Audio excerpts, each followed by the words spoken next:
कीर्तन हरिनामाचा गजर या कार्यक्रमामध्ये 2026चे टॉप कीर्तनकार यांचे महाराष्ट्रातील नामवंत कीर्तनकारांचे व्हिडिओ दाखवण्यात येणार आहे. तरी व्हिडिओ आवडला तर लाईक करा व शेअर करा, चॅनलला सबस्क्राईब करा.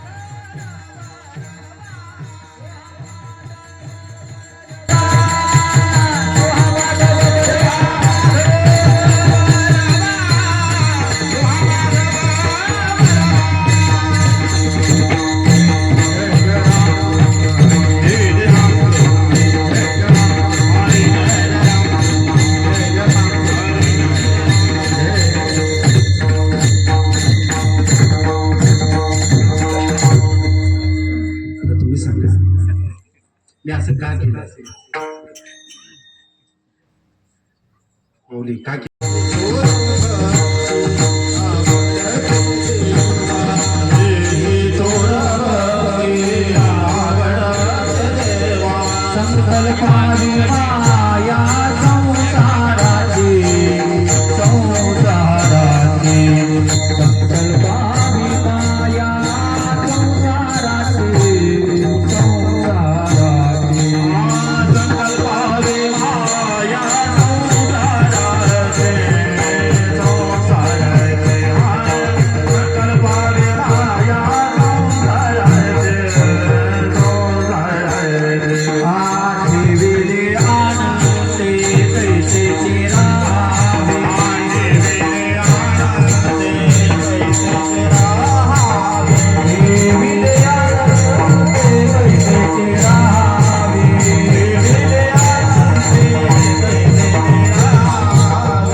कुमार तू माझी जय कुमार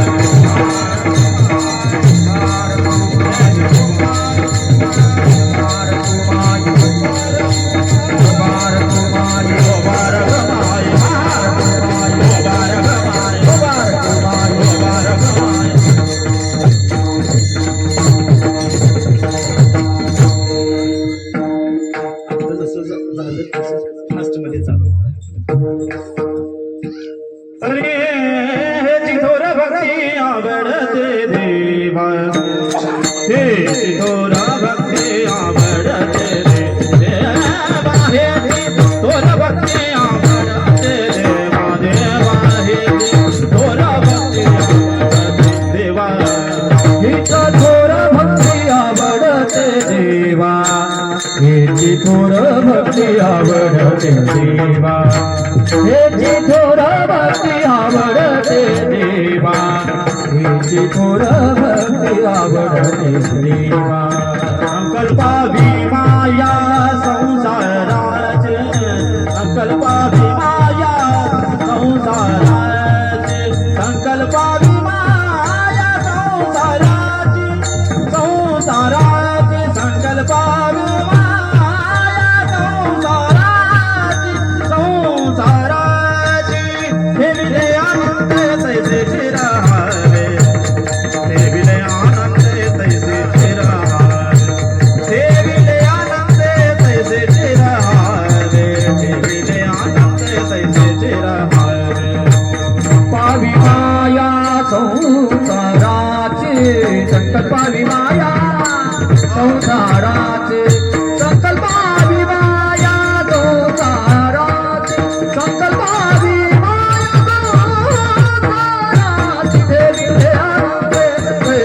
रहावे हे विले आनंदे तैसे देविले आनंदे तैसे रहावे हे विले आनंदे तैसे रहावे असो द्यावे समाधान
आम्हाला जी सम पाहिजे ना ती सम मिळत नाही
थांबा टाळ्या वाजवण्यास तर गोड कौतुकच केलं पाहिजे, परंतु 4 नाही 1000 मृदंग असले तरीच कीर्तनात चालतात हो. पण मृदंगाचा आवाज किती असावा याला मर्यादा असते. आजचा प्रमुख वक्ता हा कीर्तनकार असतो, बरोबर. पण माझ्याच कीर्तनाचा जो माईक आहे तो आत्ता चालू झालाय. ही शोकांतिका आहे. असो, महाराज म्हणतात, हे जी थोर भक्ती आवडते देवा, संकल्पावी माया संसाराची, ठेविले अनंत तैसेची राहावे, चित्ती असू द्यावे समाधान. वाहिल्या उद्वेग दुःखची केवळ, वाहिल्या उद्वेग दुःखची केवळ, भोगणे ते फळ संचिताचे, ठेविले अनंत तैसेची राहावे, चित्ती असू द्यावे समाधान.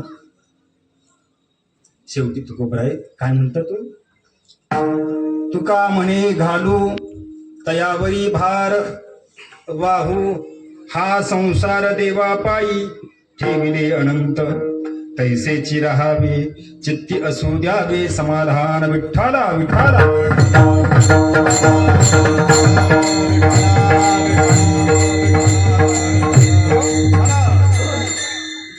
महायोग पीठे तटे भीमरथ्या, परम पुंडरीकाय दातुं मुनींद्रे, समागत तिष्ठन्तमानंद कंदम, परब्रह्मलिंगम भजे पांडुरंगम. पांडुरंगा करू प्रथम नमन, दुसरे चरण संतांचे, त्यांच्या कृपादाने कथेचा विस्तारू, बाबाजी सद्गुरुदास तुकाजयांचे केल्या स्मरण, होय सकळ विद्यांचे अधिकरण. तेची बंधू श्री चरण श्री गुरूंचे ते नमस्कार होण्याथा, ऐसे यांचा पदर धरा, ऐसे यांचा पदर धरा, ऐसे यांचा पदर धरा, ऐसे यांचा पदर धरा. जेणे देव येईल घरा, जेणे देव येईल घरा, तेने देव येईल घरा, तेने देव येईल घरा, तेने देव येईल घरा, तेने देव येईल घरा.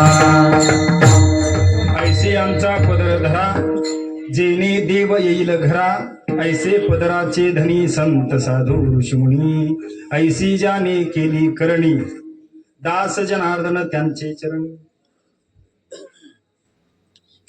शरण शरण हनुमंता, शरण शरण शरण शरण हनुमंता,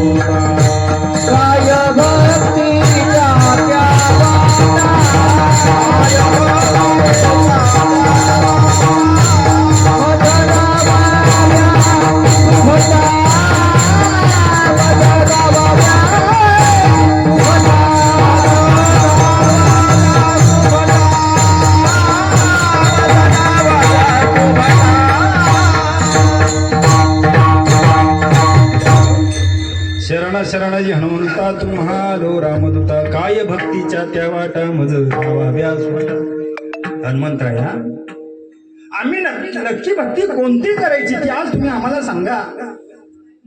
काय आम्ही भक्ती करतोय, भक्ती चाललेली आहे, भक्ती होत आहे. नाही नाही तर आम्ही 7 दिवसाला 7 देव बदलतो, ही आमची भक्तीच आहे. आणि त्याच भक्तीचं प्रतिपादन तुकोबराय आजच्या अभंगामधून करतात. ती भक्ती कशी आहे, त्यामध्ये देवाला आवडणारी भक्ती कोणती आहे, हे तुकोबराय आजच्या अभंगामधून सांगतात. खर तर माऊली आजचा अभंग उपदेश प्रकरणातला आहे. कुठला आहे? उपदेशपर. भरपूर प्रकरण आहेत, पण महत्वाचे 3 प्रश्न आहेत. उपदेश कोणाला करावा किंवा उपदेश पहिला कोणी करावा? उपदेश कोणाला करावा?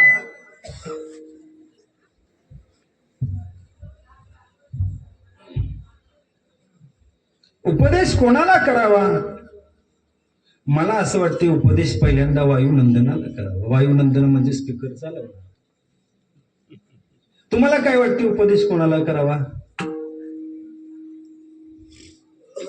उपदेश नरदेहाला करावा. का का करावा? कारण नरदेहाला, मनुष्य देहाला चांगलं काय आणि वाईट काय कळतंय.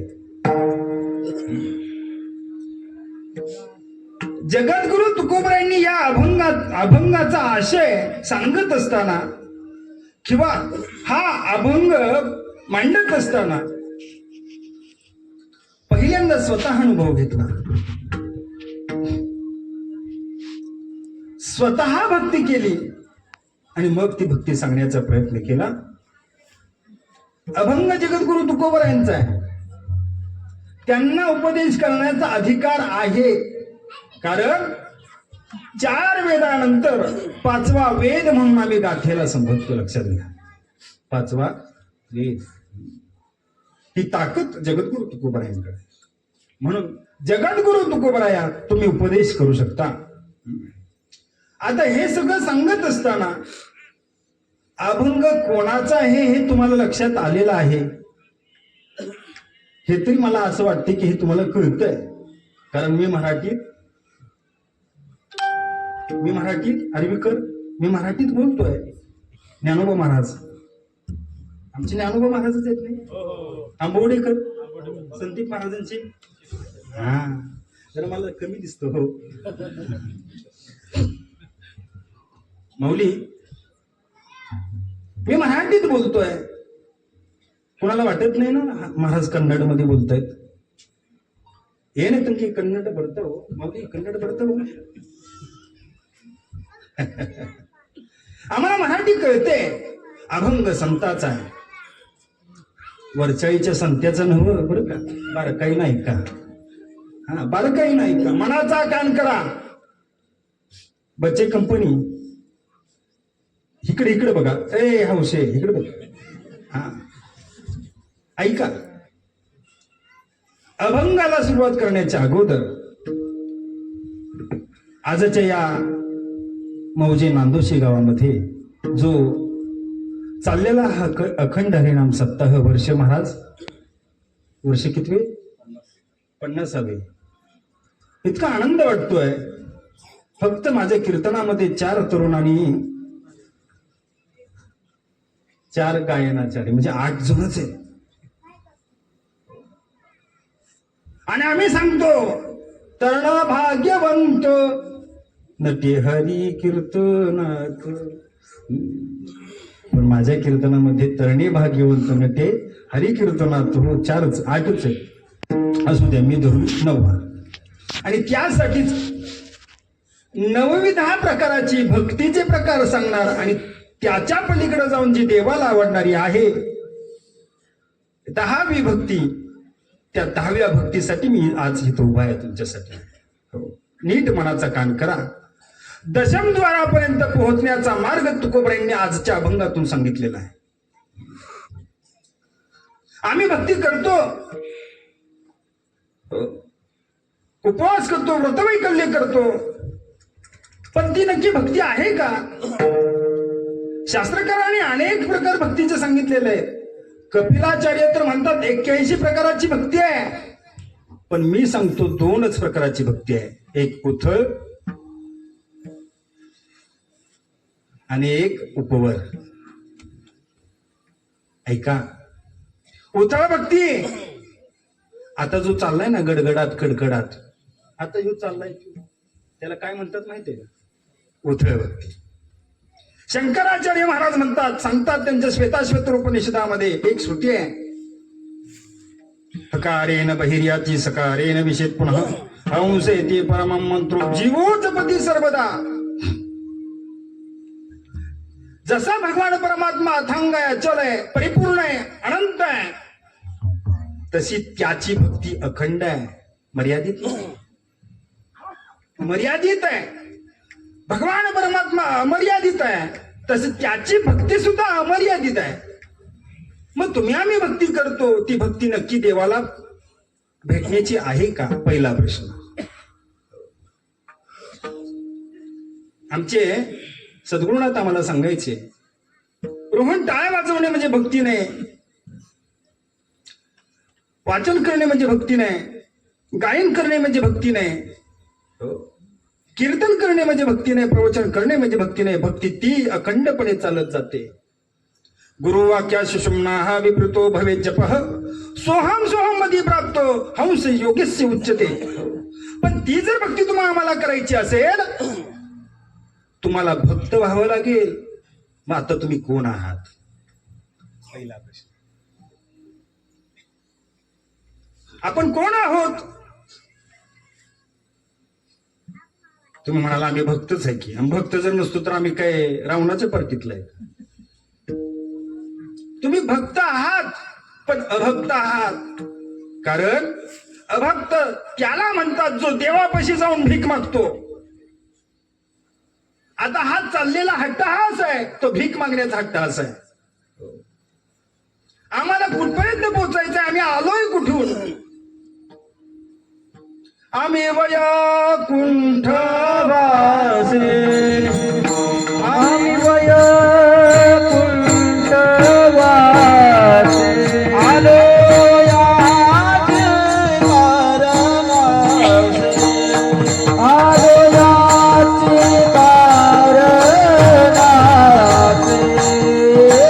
बोलिले गुरुजी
आचलाले बोलिले जे ऋषी साच भावे वरताया.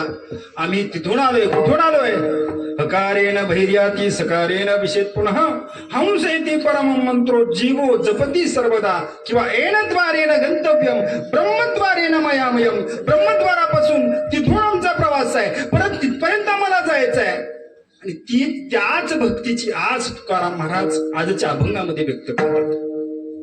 कारण त्याच भक्तीने तुमचा आमचा उद्धार होणार आहे. हो, महाराज म्हणतात सोहम भावे आडवा हरी सुखी वारे या संसारी. जुनी कीर्तन ऐका तुम्ही. आजच्या चालूच्या कीर्तनामध्ये आम्हाला हे ऐकायला मिळत नाही. पण अकबर बुवा कृषीकर, जनार्दन महाराज वसंत गडकर, केशवण्णा लोणीकर ही जुनी कीर्तनं जर आम्ही अभ्यासली तर निश्चितपणे त्यांच्या कीर्तनामध्ये जगत उद्धाराचं कार्य होत म्हणा की होत. पण आमच्या कीर्तनामध्ये का उद्धार होत नाही? मग का होत नाही? कारण आम्ही श्रोत्यांना जे पटतं ते देण्याचा प्रयत्न करतो. विठ्ठल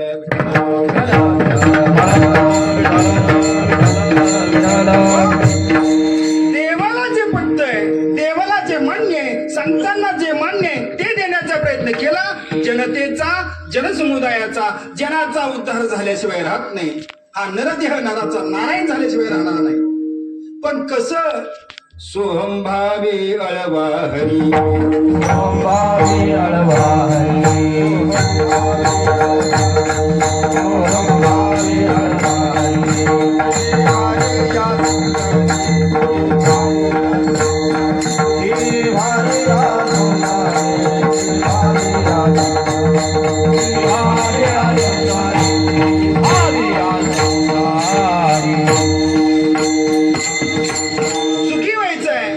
काय करा सोहम भावे आळवा हरी सुखी वारे या संसारी. मग या अभंगामध्ये तुकोबराय म्हणतात बाबा रे आम्ही सर्वजण भक्ती करतो पण देवाला आवडणारी भक्ती वेगळी आहे. हेची थोर भक्ती आवडते देवा,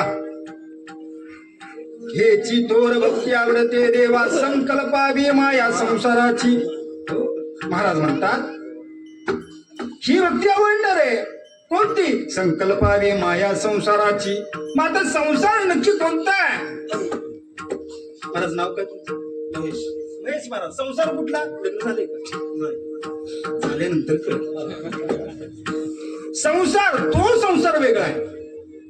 हा संसार पोरं बायका पोरं घर दार जमीन जुमला हा संसार नाही, तो प्रपंच आहे.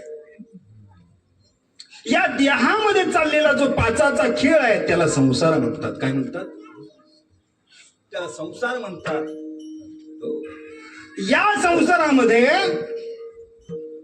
जसं या पिंडामध्ये आणि ब्रह्मांडामध्ये ज्या उलथापालथी होतात ना त्याला संसार. आणि या संसाराच्या भवसागरामधून चिमणे या संसाराच्या भवसागरामधून नव घरात काय बोलाय मिळालं नाही. माता की मौन पाळ जरा थोडस. तुला म्हणतोय मी चष्मा घातल्यामुळे तुला न घातल्यामुळे तुला माझं डोळं दिसत नाही. इकडे बघ माझ्याकडे. ती विणीवाली बरं का विणीवाली इकडे माझ्याकडे बघ. हा नको काना सांगू बुवा वाकडा आहे नट्ट नाक आहे दात पडल्यात नको काना सांगू. इकडे बघ. संसार करतो का? घरदार जमीन जुमलं बायका पुरं ह्याला संसार म्हणत नाहीत. देह ही पंढरी प्रेम पुंडलिक स्वभाव सन्मुख चंद्रभागा विवेकाची बीट आत्मा पंढरी राव जेते तेथे देव ठसावला. हा संसार. या संसारामध्ये सुखी जर व्हायचं असेल तर या संसारावरचं जे प्रेम आहे त्याचा संकल्प करा, तो देवाला अर्पण करा. संकल्पावी माया संसाराची.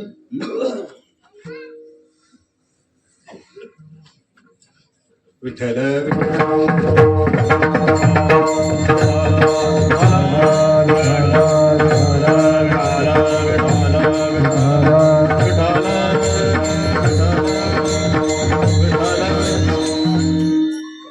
कुठं होतो आपण? कीर्तन विक्षेपात.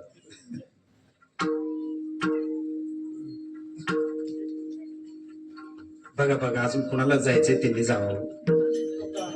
तुम्हाला सांगू का माझ्या पडद्याला छिद्र पडले मला तुमचं तोंड बी दिसत नाही. ज्याला जायचंय त्यांनी घरी जावं, ज्याला थांबायचं तुम्ही गेला तरी माऊली आपलं पाकिट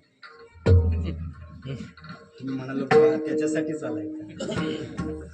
असं तुम्हाला काहीतरी सांगून जायचंय.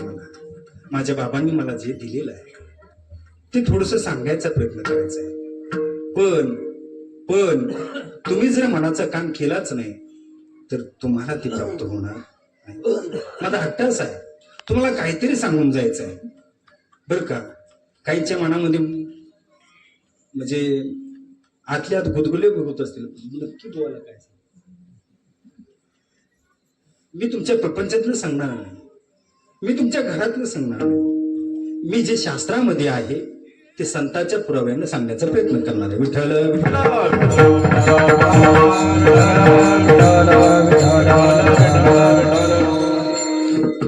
आम्हाला भक्ती करायची आहे. या संसाराची माया संकल्प करून देवाला अर्पण करायचे. हे ती भक्ती देवाला आवडणार. संकल्पावी माया संसाराची मग ठेविले अनंत तैसे चिरावी. जसं ठेवले तसं नाही, जसं ठेवले तसं राहायचं नाही. नाहीतर मग शेंबडी पोरत बिनामूळ करतात तशीच बसतील. जसं ठेवलंय ठेविले अनंत. मला अनंत करून पाठवलेलं या जगात. मी अनंताचा शोध घेईन, अनंत होईन. ठेविले अनंत तैसेची राहावे, चित्ती असू द्यावे समाधान. पुढे महाराज म्हणतात वाहिल्या उद्वेग दुःखची केवळ. मग तू अनंताचा शोध घेशील पण तुला प्रारब्ध मात्र अडवे येतील. पण तू ते प्रारब्धाला बाजूला टाक आणि परमार्थ कर.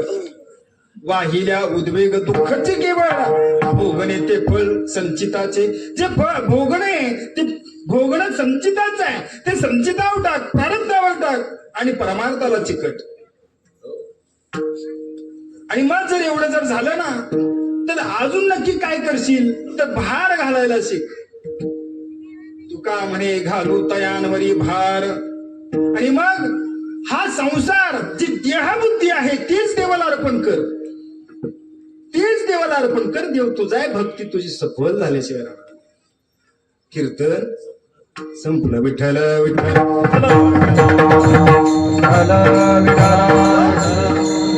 मग आमची भक्ती चालली नक्की कोणती?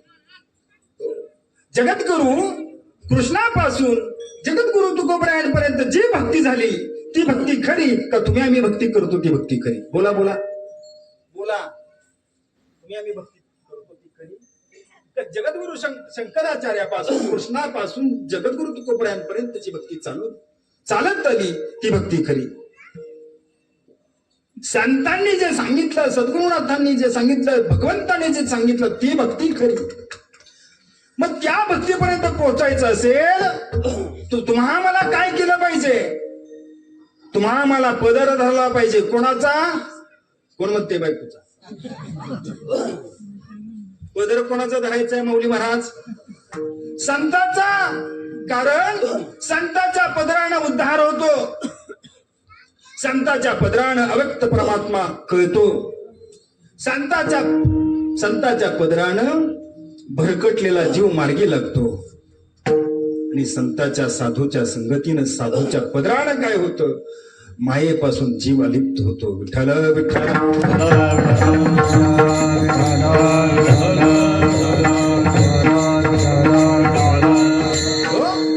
मग त्यासाठी तुम्हाला मला संतांची संगती करावी लागेल.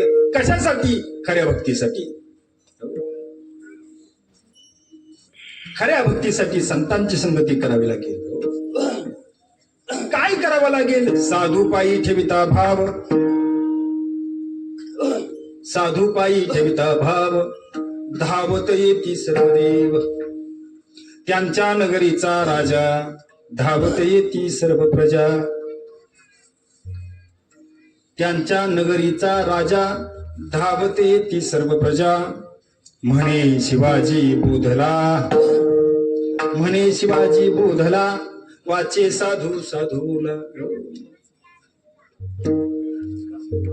साधूची संगती करावी लागेल. मग आता मला प्रश्न पडतोय किंवा तुम्हाला प्रश्न पडत असेल, महाराज म्हणतात खरी भक्ती खरी भक्ती खरी भक्ती. नक्की भक्ती आहे तरी काय? जी देवाला आवडणार आहे, जी भगवान परमात्म्यानं अर्जुनाला सांगितलेली आहे, जी जगद्गुरु तुकोबांत बाबाजी चैतन्यापासून आली, ती नक्की भक्ती कोणती? आणि त्या भक्तीसाठी तुम्ही आम्ही मनाचं कान करून ऐकणं गरजेचं आहे. कारण विष्णू माऊली ज्ञानोबराय सांगतात एक वैभव नरदेहाला दिलेलं आहे. कोणतं? बोला. बुद्धीचे वैभव अन्य नाही तुझे, एका केशवराचे सकळ सिद्धी. बुद्धी फक्त आणि फक्त नरदेहाला दिलेली आहे. बुद्धी फक्त नरदेहाला दिलेली आहे. आणि म्हणून जो भगवान परमात्मा या नरदेहामध्ये स्वतः सहज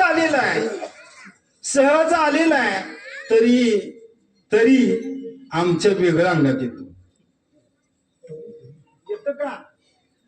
येतो. सटवाय, फोडजाय, भोकाय, कळूबाई, इडसवरी, काळेश्वरी, हा भरपूर जाणाय मळाय, भरपूर. घ्या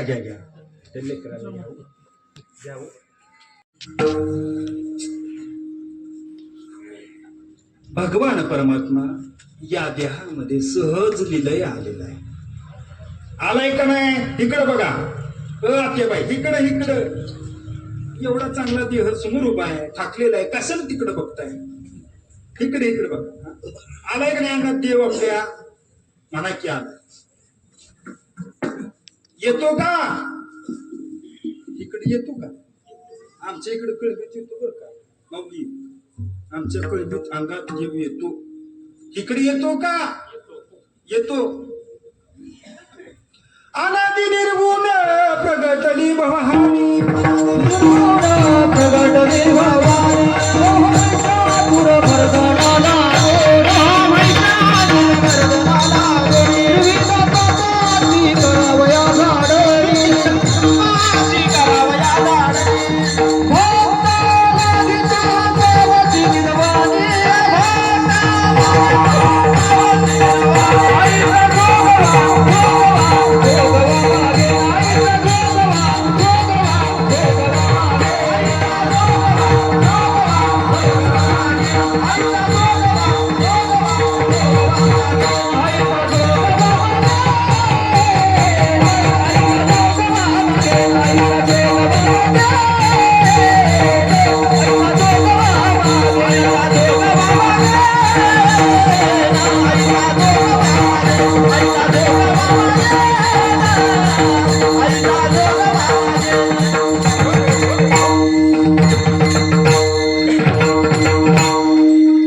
अनादि निर्गुण प्रगटली भवानी, मोह महिषासुर मर्दानी लागोनी, त्रिविध तापाची करावया झाडणी, भक्ता लागी तू पावसी निर्वाणी, आईचा जोगवा मागे,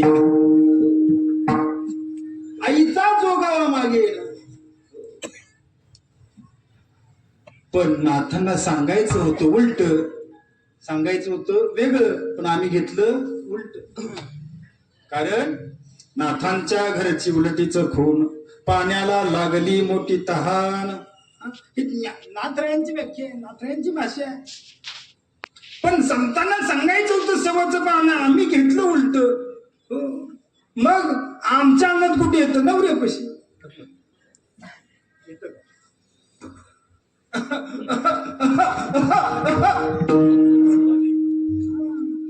ही गमक आहे. हे अंगात काय येतं? काय येतं? नवऱ्यानं 5 बोट लावू नये म्हणून. माऊली, आता असा फवारा टाकल्यावर माणसं हसतात आणि अव्यक्त परमात्मा सांगायचं म्हणलं की बुद्धीला टोकार बसतात.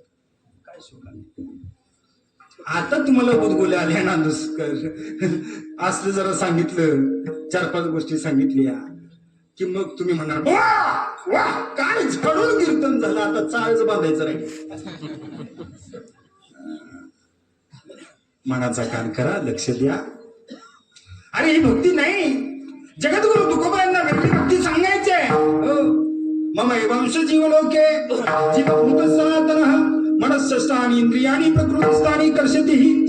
15व्या अध्यायामध्ये सांगत असताना भगवान परमात्मा अर्जुनाला बोलतोय, सांगतोय मी सगळ्या दाही दिशेला व्याप्त आहे आणि व्यापून उरलेला आहे, असं स्वतः भगवान परमात्मा सांगतोय. मग व्यापून उरलेल्या भगवान परमात्म्याची भक्ती असेल तरी कशी?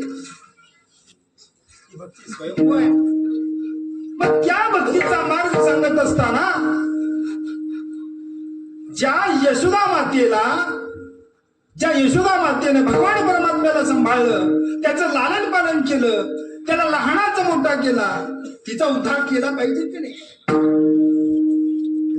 यशोदा मातेचा उद्धार व्हावा हे भगवान परमात्म्याला वाटलं आणि मग भगवान परमात्म्याने सांगितलं माझ्या आईला मी भक्तीचा उपदेश करीन, माझ्या आईला अनुग्रह देईन आणि माझ्या आईला मी त्या भक्तीपर्यंत पोचवेन. भगवान परमात्म्यानं लीलाधारी होता. भगवान परमात्म्यानं लीला केली. नक्की काय लीला केली?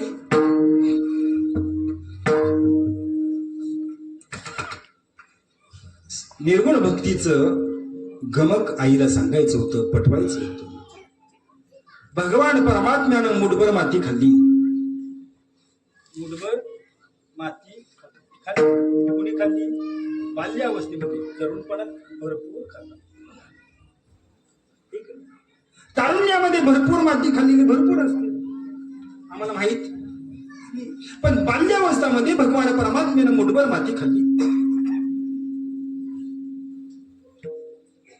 आता आई काही बघत बसेल का? आपल्या लेकरांना माती खाल्लेली आहे. मौल्यानं काय कराल तुम्ही?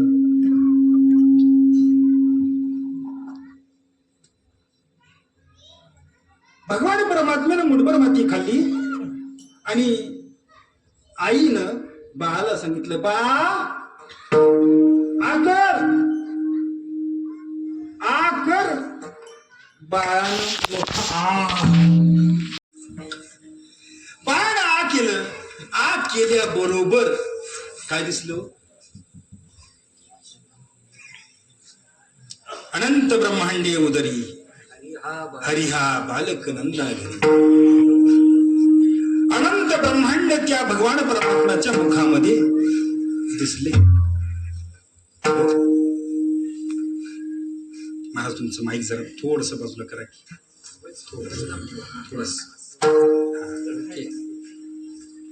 थोडस अजून. तुम्ही म्हणाला महाराज आजचं कीर्तन माझ्या मुळावर आहे का?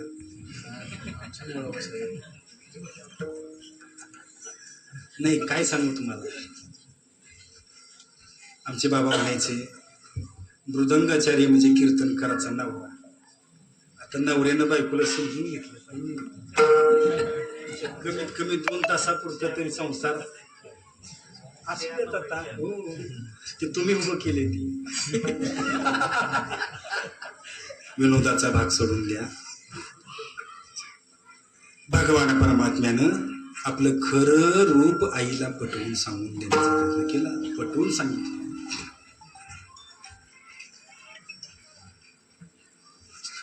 पाहिलं, आई ग्लानी अवस्थेत गेली. आई बेशुद्ध झाली. आईला भगवान परमात्म्याचं खरं स्वरूप पाहता आलं, पण ते नीट पाहू शकली. भगवान परमात्म्याला दुःख झालं. भगवान परमात्म्याला दुःख झालं. भगवान परमात्मा विचार करायला लागले. बघता बघता 2-3 दिवस गेले, 4-5 दिवस गेले. 6व्या दिवशी भगवान परमात्म्यानं विचार केला आणि विचार करत असताना सहज लीला आईकडे पाहिलं आणि आई दही घुसळत होती. काय करत होती? दही घुसळत होती. दही.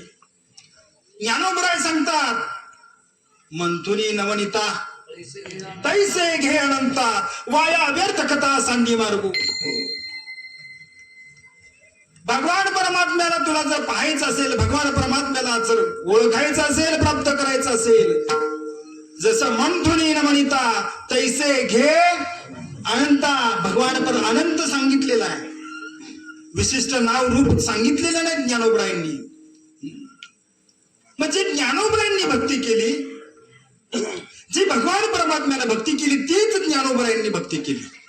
म्हणून माऊली सांगतात, मंथुनी नवनीता तैसे घेनंता वाया व्यर्थ कथा सांगी मार्गू. भगवान परमात्म्यानं लीला केली. आईला पाहिलं, डेऱ्यामध्ये दही घुसळत आहे आणि भगवान परमात्मा रडायला लागले. एवढे रडायला लागले, एवढे रडायला लागले, एवढे रडायला लागले. भगवान परमात्मा रडायचे काही थांबेनात.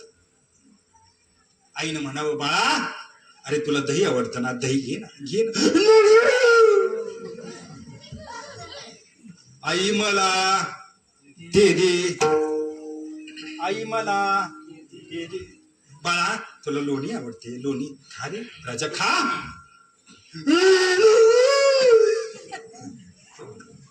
आता बाळ असते आणि भगवंत हो अनंत कोटी ब्रह्मांड नाही. तो देऊ का? नगो. आई मला ते दे, आई मला ते दे.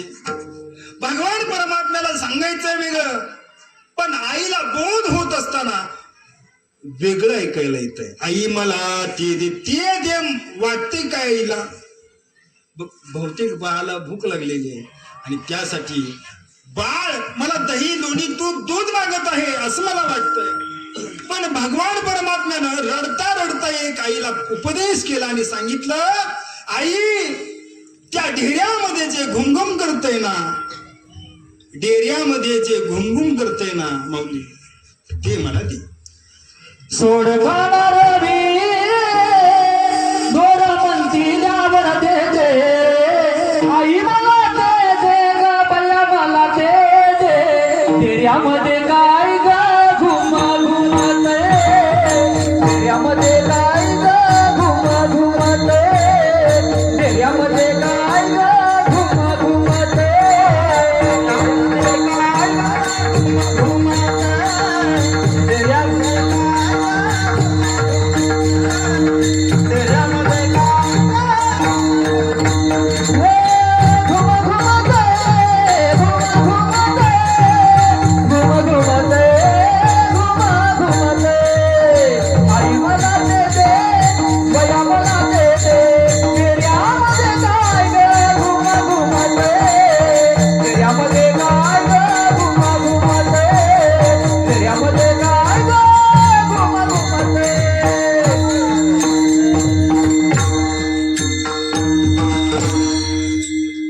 आता मग इकडे लक्ष द्या डेऱ्यानो.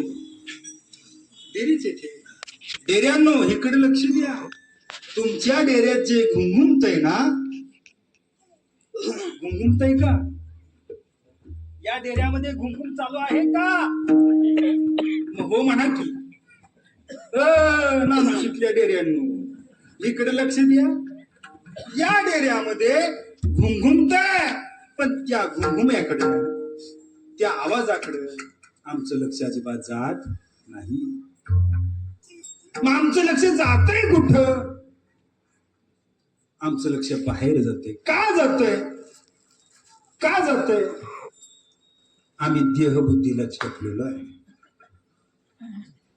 जोपर्यंत देहबुद्धी बाजूला होत नाही तोपर्यंत ते मन श्वासाची स्थित प्रज्ञ होणार नाही. डेऱ्यांनो ऐका,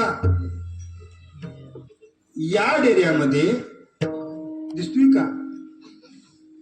यो डेरा कुणाचा 200 किलोचा असेल, कुणाचा 70 किलोचा असेल, कुणाचा 50चा असेल, कुणाचा 35 असेल.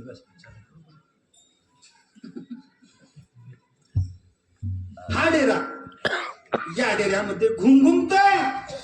ज्ञानोबराय त्याला म्हणतात अजपा जपणे उलट प्राणाचा तेथेही मनाचा निर्धारू असे. आणि शंकराचार्य सांगतात, मगाशी जे मी सांगितलं, हकारेन बहिर्याती सकारेन विषेद पुनः हंसेती परमं मंत्रो जीवो जपती सर्वदा. डेऱ्यांनो नीट ऐका, जसं भगवान परमात्मा त्या डेऱ्यामध्ये घुमघुम करते, ते तो मागतोय ना, तेच भगवान परमात्म्याला प्राप्त करायचंय, तेच भगवान परमात्म्याला पाहिजे. आणि तीच भक्ती देवापर्यंत पोहोचण्याचा शॉर्टकट आहे. कोणती भक्ती? जी श्वास रूपी जी भक्ती चालू आहे, जी झोपताना चालू आहे, काम करताना चालू आहे, उठताना चालू आहे, बोलताना चालू आहे, ऐकताना चालू आहे. आणि ज्यावेळेस श्वास थांबतो, भक्ती थांबलेली लक्षात आहे. जसं भगवान परमात्मा अनंत आहे, अखंड आहे, अचल आहे, तसं त्याची भक्ती स्वयंभू आहे. आणि तीच भक्ती देवाला आवडते. अभंगाचं प्रथम चरण. त्याची थोर भक्ती आवडते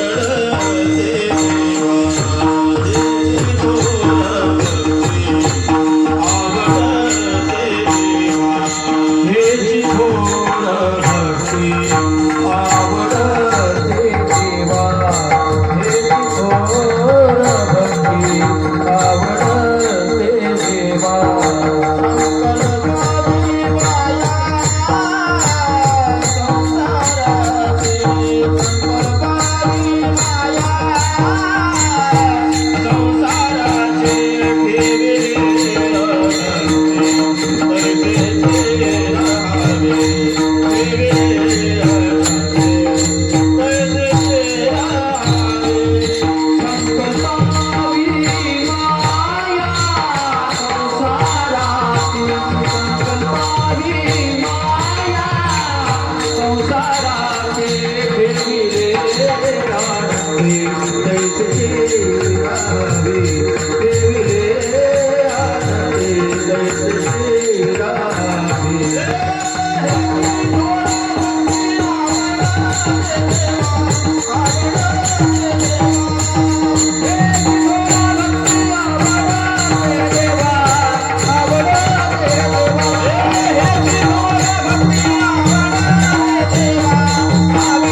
भगवान परमात्म्याने आपल्या आईला सांगितलं, हेची थोर भक्ती आवडते देवा. संकल्पावी माया संसाराची, श्वास नावाची ती भक्ती देवाला आवडते. कारण ती भक्ती अखंड आहे. ती थांबणार कधी? ज्यावेळेस आपण माशानात जातो ना त्यावेळेस. आपण म्हणजे कोण? आपण म्हणजे डेरे. हे डेरे चौकाच्या खाद्यावर ज्यावेळेस जातात ना त्यावेळेस. मग माझा सर्वांना प्रश्न आहे,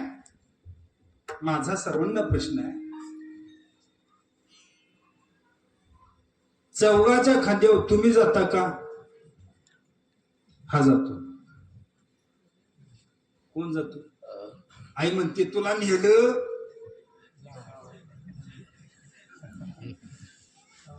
चौगाच्या खांद्यावर. हा ऐकून आहे बरं का, ही आईची प्रेमाची शिवी असते.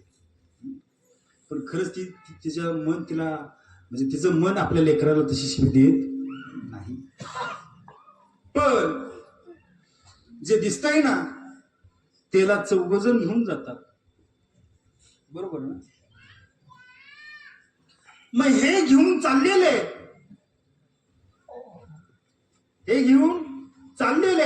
त्याला मरण म्हणतात का? नक्की चौकाच्या खांद्यावर कोण चाललाय? हे शरीर चाललेलं आहे, आत्मतत्व चाललेलं आहे. मग जोपर्यंत ते आत्मतत्व या देहामध्ये विराजमान आहे, या देहामध्ये ते आत्मतत्व विराजमान आहे, तोपर्यंत डेऱ्यानो तुम्ही का ओळखत नाही? कारण तोच भगवान परमात्मा जसाच्या तसा या देहामध्ये विराजमान झाला, त्याला आत्मतत्व म्हणतात. आणि त्याच आत्मतत्वाला खऱ्या भक्तीची भूक लागलेली आहे. ऐका, खऱ्या भक्तीची भूक लागलेली आहे. मग आमची भक्ती लयाला का जाते? कारण आमच्या अंगात येतोय. कारण का जो देव अगोदर अंगात आलाय तरी सुद्धा महाराज वेगळ्या अंगात येतोय. ही शोकांती काय? देव अंगात आलाय का? आलाय. तुकाराम महाराज म्हणतात, नरगती सायास जावे वनांतरा, सुखे येतो घरा. त्या घरामध्ये सुखानं देव येतोय तरी आमच्या वेगळ्या अंगात येतोय. भक्ती आमची लयाला चाललेली आहे. आम्ही अमावस्याला कापतोयच 2 पायाचं नाही तर 4 पायाचं. ज्या देवाला लागतो ना तो देव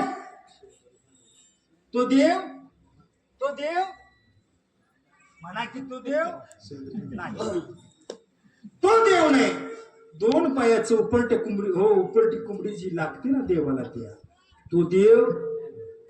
आणि त्या देवाच्या नादाला आम्ही लागायचं. तू म्हणाला बाबा आतापर्यंत शान होतं, आता काय याड लागलं. म्हणता देव मोठे मोठे, म्हणता देव मोठे मोठे, म्हणता देव मोठे मोठे.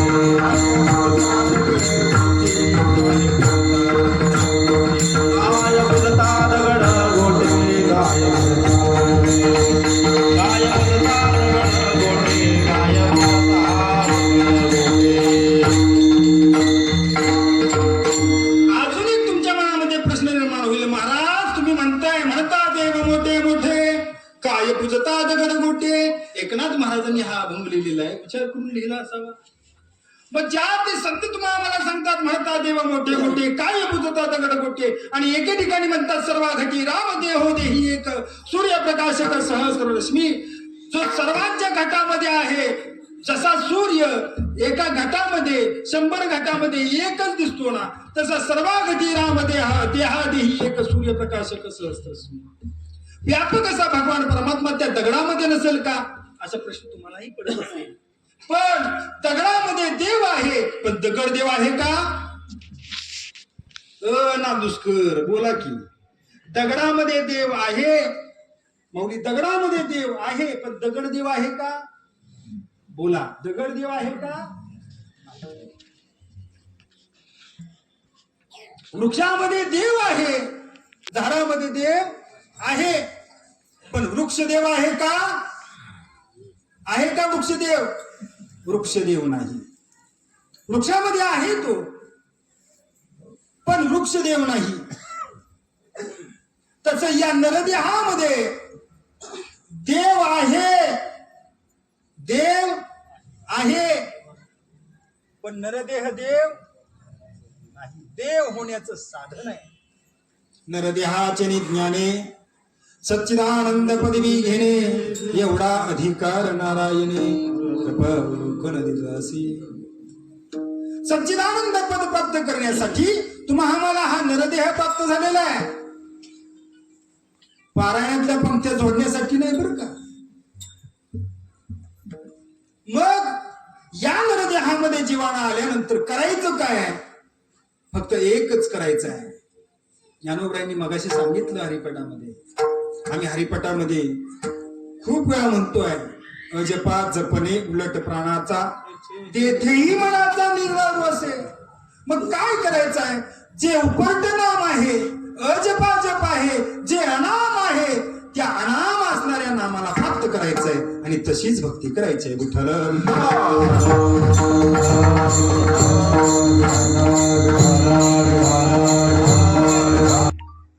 ज्ञानोबराय सांगतात, ज्ञानोबराय सांगतात, सगुणाचे निधारे निर्गुण पावीचे निर्धारे. या सगुणाचा आधार घ्यायचाय. कुठल्या? या दिसतोय का? दिसतोय. या सगुणाचा आधार घेऊन निर्गुणाचा स्वीकार करायचा आहे. पण आम्ही निर्गुणाचा आधार घेऊन सगुणाचा स्वीकार करतोय. त्याच्यामुळे मग भक्ती करायची असेल तर या सगुणाचा आधार घेऊन जे अव्यक्त आहे, जे अदृश्य आहे, जे अचल आहे, वारा सुकू शकत नाही, अग्नी जाळू शकत नाही, शस्त्र कापू शकत नाही, पाणी भिजू शकत नाही, असा अथांग अचल असणारा भगवान परमात्मा तुम्हाला जर प्राप्त करून घ्यायचा असेल तर काय करा? देवाला आवडणारी भक्ती करा. मग त्या भक्तीनंच देव आपल्याला प्राप्त होणार आहे. त्या भक्तीनंच तुम्हाला नराचा नारायण होता येणार आहे. म्हणून या सगुणाचा आधार घ्या आणि अव्यक्त असणाऱ्या भगवान परमात्म्याला प्राप्त करा. पण कसं सांगू का दृष्टांत? नव ना नुसतं सांगू का? तुम्ही सांगा म्हणलं तर मी सांगणार. सांगू? सांग. ऐका.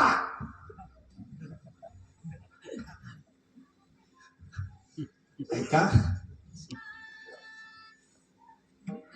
सगुणाचे आधारे माऊली म्हणतात निर्गुण पावी जे निर्धार. या सगुणाचा आधार घेऊन निर्गुणाची प्राप्ती करायची. 2 एकरामध्ये मिरच्या पेरल्या. काय चुकलं का? मिरच्या पेरतात का लावतात? आता कसं मी शेतकरी नाही म्हणून तुम्हाला सांगतो. 2 एकरामध्ये मिरच्याची तरू लावली. वावर कुणाचा आहे का नाही वावर तुम्हाला? माऊली महाराज वावर शिरपा धोंडीच मरेपर्यंत छाताड बुडवून. कुणाचं वावर? शिरपा धोंडीच.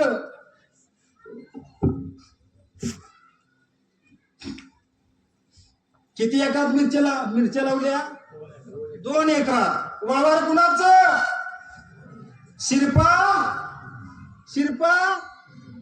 धोंडीच. हित नाही ना शिरपा, मग म्हणा की मग. वावर शिरपा धोंडीचा. 2 एकरामध्ये मिरच्या लावलेल्या आहेत. वावर शिरपा धोंडीचा आहे. पण शिरपा धोंडीनं स्वतःची अक्कल चालवून त्या वावरामध्ये बुजगावणं उभं केलं. बुजगावणं माहितीये का माऊली महाराज? बुजगावणं माहित आहे? आज्याची पैरण, बापाचा लेंगा गाडगं मडकं करून बुजगावणं दिसतंय का? आता तुमच्यावर करायचं म्हणजे तर मला 9 वाजले की सातारा गाठायचं. तुम्ही म्हणाला महाराज हे तर लय पैलवान आहे. हे गाव पैलवानाचं आहे. हो, एखादा शब्द लागला महाराज जातोय कसं बघतोच आता. ऐका. वावर शिल्पा धोंडीचा आहे. शिल्पा धोंडीनं त्या वावरामध्ये एक बुजगावणं उभं केलं. बुजगावणं उभं केलं आणि बरं का रविकर महाराज त्या बुजगावण्यापाशी आमचे पलीकडचे महाराज गेले. काय महाराज नाव काय होतं तुमचं? दोन माऊली एका रांगा तर इकडचे असू द्या असू. मग आता दोन्ही बी माऊली बरं का, इकडे लक्ष द्या. कसं आहे, विठ्ठल विठ्ठल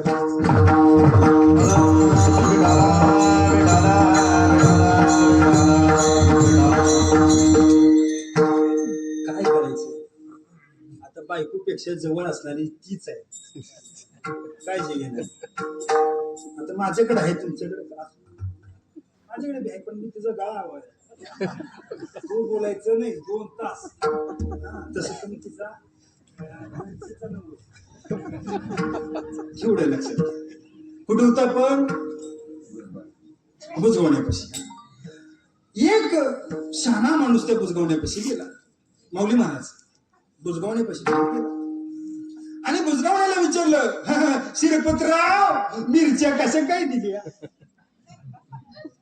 सांगल का? आजा गेला पंजा गेला, देखत देखत नातू पण तोही कैसा झाला. अरे आजाचा पंजा जरी आला तर बुजगावणं बोलणार, बुजगावणं बोलणार, बुजगावणं बोलणार नाही. तसं शेजारच्या मंदिरामध्ये एक बुजगावण आहे.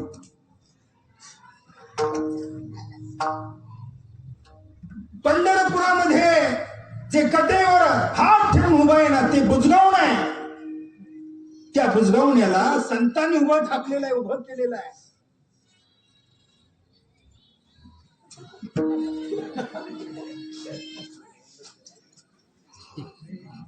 विठ्ठल विठ्ठल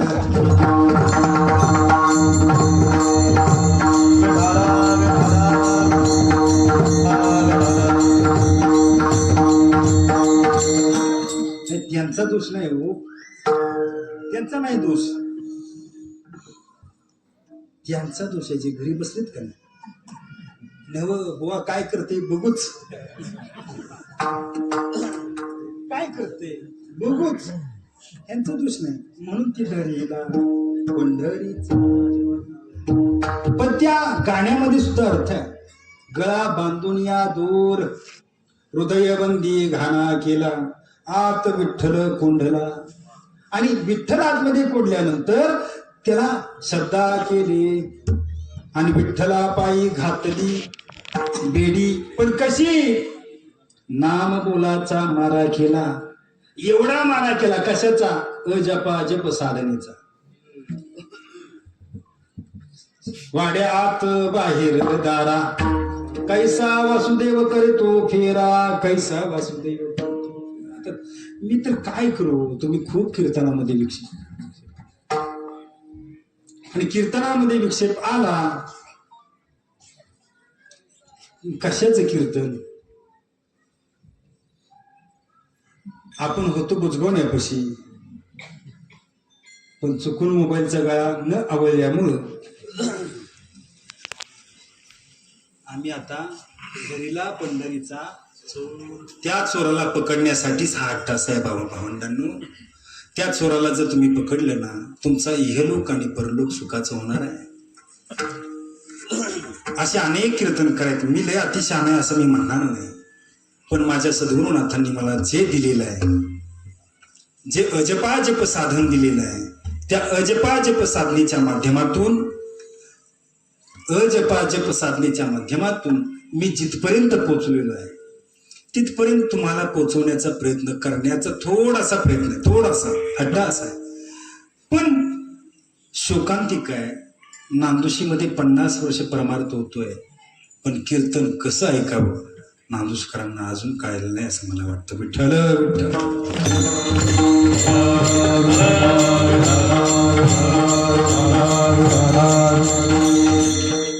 तुम्हाला जर कीर्तन ऐकायचे असतील तर सांगली भागामध्ये या.